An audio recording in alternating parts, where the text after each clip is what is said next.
Deutéronome chapitre 8. Vous observerez et vous mettrez en pratique tous les commandements que je vous prescris aujourd'hui, afin que vous viviez, que vous multipliez et que vous entriez en possession du pays que l'Éternel a juré de donner à vos pères. Souviens-toi de tout le chemin que l'Éternel, ton Dieu, t'a fait faire pendant ces 40 années dans le désert, afin de t'humilier et de t'éprouver, pour savoir quelles étaient les dispositions de ton cœur et si tu garderais ou non ses commandements. Il t'a humilié, il t'a fait souffrir de la faim et il t'a nourri de la manne que tu ne connaissais pas et que n'avaient pas connu tes pères, afin de t'apprendre que l'homme ne vit pas de pain seulement, mais que l'homme vit de tout ce qui sort de la bouche de l'Éternel. Ton vêtement ne s'est point usé sur toi, et ton pied ne s'est point enflé pendant ces 40 années. Reconnais en ton cœur que l'Éternel, ton Dieu, te châtie comme un homme châtie son enfant. Tu observeras les commandements de l'Éternel, ton Dieu, pour marcher dans ses voies et pour le craindre. Car l'Éternel, ton Dieu, va te faire entrer dans un bon pays, pays de cours d'eau, de sources et de lacs, qui jaillissent dans les vallées et dans les montagnes. Pays de froment, d'orge, de vignes, de figuiers et de grenadiers. Pays d'oliviers et de miel. Pays où tu mangeras du pain avec abondance, où tu ne manqueras de rien.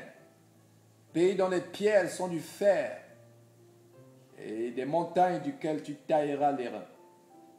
Lorsque tu mangeras et te rassasieras, tu béniras l'Éternel ton Dieu pour le bon pays qu'il t'a donné.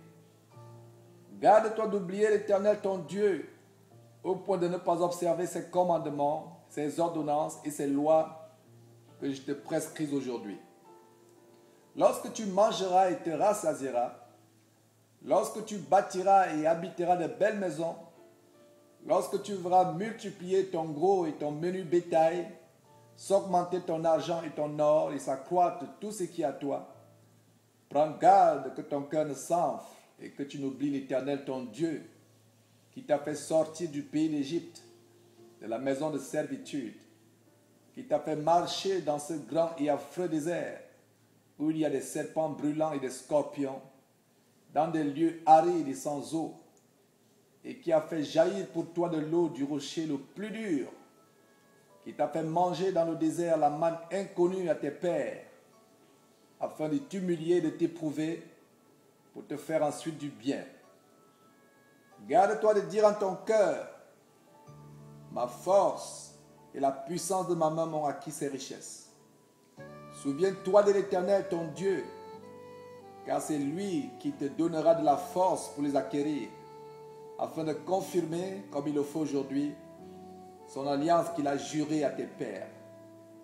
Si tu oublies l'Éternel ton Dieu, et que tu ailles après d'autres dieux, si tu les sers et te prosternes devant eux, je vous déclare formellement aujourd'hui que vous périrez. Vous périrez comme les nations que l'Éternel fait périr devant vous, parce que vous n'aurez point écouté la voix de l'Éternel, votre Dieu.